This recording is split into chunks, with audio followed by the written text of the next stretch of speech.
Hello guys! Hello Capricorn! Welcome dito sa aking channel. Kapalaran 888, welcome guys. Alamin natin ang Venus retrograde message para sa inyo. So, ito ay pwedeng makatulong sa inyo kasi gabay ito para sa inyong emotion, feelings, actions.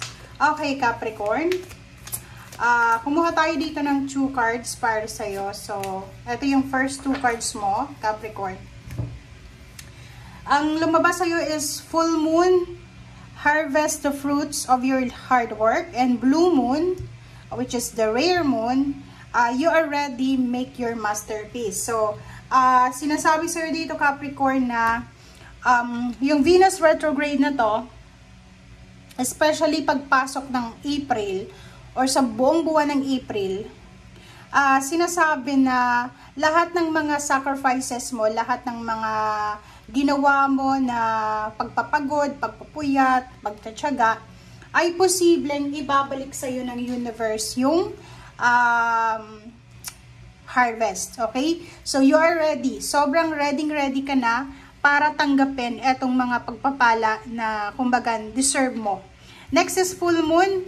Ang full moon na to, sinasabi na yung labor or yung harvest ng hard work mo ay talagang deserve mo ito. So, parang sinasabi ng barahan na sobra-sobra kang magiging grateful, thankful kasi alam mo sa sarili mo na ginawa mo yung best mo. Alam mo sa sarili mo na pinagpaguran mo to, okay? Pinagpuyatan, pinagpawisan, or anything na sinakripisyo mo to. Okay.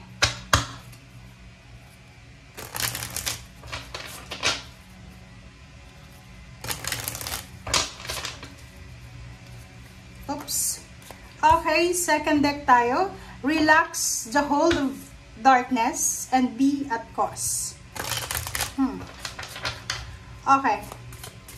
So, nakikita ko sa'yo dito, doon sa mga Capricorn, since is Venus retrograde to guys, sinasabi na pwedeng apektado dito yung emotion mo, yung actions, interactions, or yung feelings.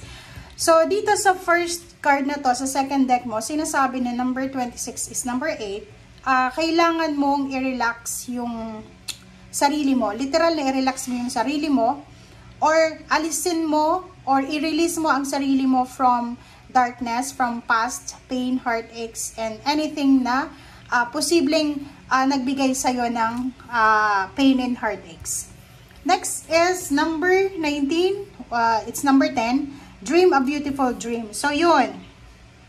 Yung Venus retrograde na to, sinasabi sa'yo na bibigyan kanya ng pagkakataon para mangarap. Magle-level up eh. 'Di ba? Parang mas magkakaroon ka ng pagkakataon para mangarap pa ng mas mataas pa sa pangarap mo sa ngayon.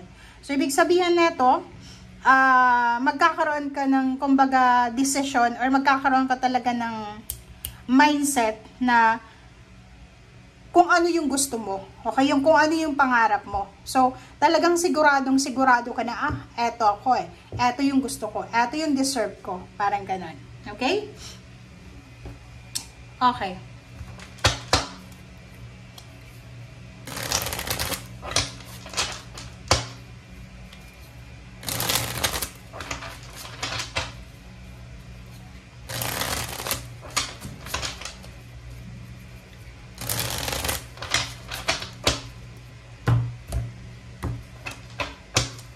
Okay. First card natin dito is 5 of Cups. So, nakikita ko sa'yo dito na siguro sa buhay emosyonal mo, alam mo yung Capricorn, sobrang mabait ng Capricorn. Pero, once na sila ay trinidor or sila ay nireject or anything, talagang iiwas talaga sila. Or pag may narinig sila talaga na hindi maganda, iiwasan nila yung taong ito. But, this month of April, nakikita ko sa'yo dito na marami kang pagsisisihan. Lalo kung may mga misunderstanding ka with your family, best friend, friends, or doon sa mga taong malapit sa'yo. Nakikita ko sa'yo dito na pagsisisihan mo to eh. Pagsisisihan mo yung effort mo, pagsisisihan mo kung ano yung ginawa mo for the past years, parang ganon. Or nakikita ko sa'yo dito na marami kang pagsisisihan. Okay? Knight of Swords sa mga babaeng Capricorn, kung makikita mo to, sinasabi dyan sa'yo ng Knight of Swords na yan na huwag maging aggressive. Iwasan yung pagmamadali, iwasan yung sobra-sobrang mabilis na kumilos, iwasan yung sobra-sobrang magagalitin, 'di ba? So, kailangan mo ng pasensya dito.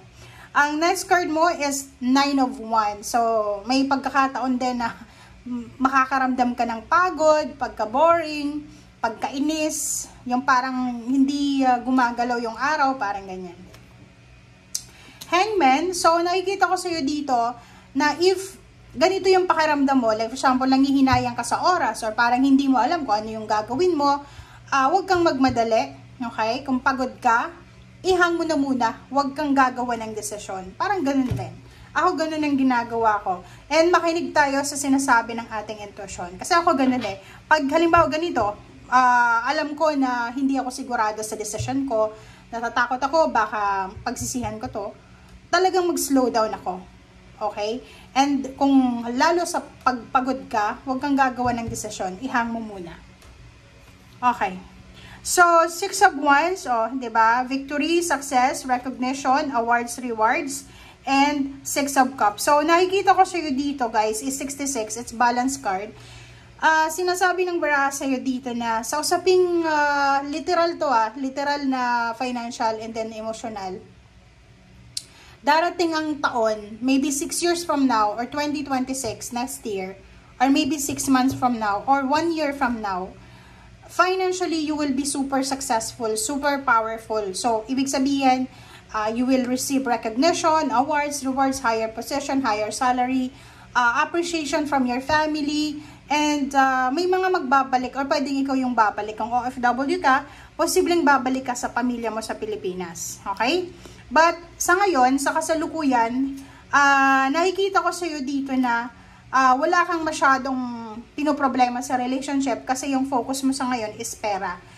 Yung focus mo ngayon, Sagittarius, Capricorn, parang etong Capricorn na ito na connected sa Sagittarius or Sagittarius and Capricorn na partnership, ang focus yung dalawa is yung makapag-ipon ng pera, maging stable financial, bago nyo, kumbaga, ayusin yung iyong relationship. Parang ganun.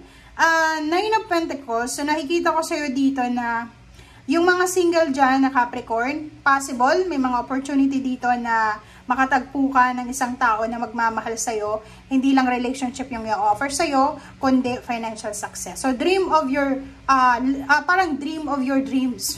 Parang ganun dito eh. 'Di ba? So, sinasabi ng baraha sa'yo dito, reverse yung King of Wands na, kung kasalukuyan kang may trabaho tapos tinatamad ka, slowly lang, go with the flow. And Magician, sinasabi ng Magician na to, and the Sun na darating sa'yo, yung talagang para sa'yo. Magician is miracle. Magician is kahit anong mangyari, kung talagang nakatadhana sa'yo, para sa'yo. The Sun is happiness. Siya yung pinaka transformative na tarot sa buong tarot. So, sinasabi ng baraha na end of the day, end of the cycle, magiging sobrang saya ka, magiging sobrang successful, magiging sobrang abundant, and then stable. Okay? Thank you guys for watching. Bye!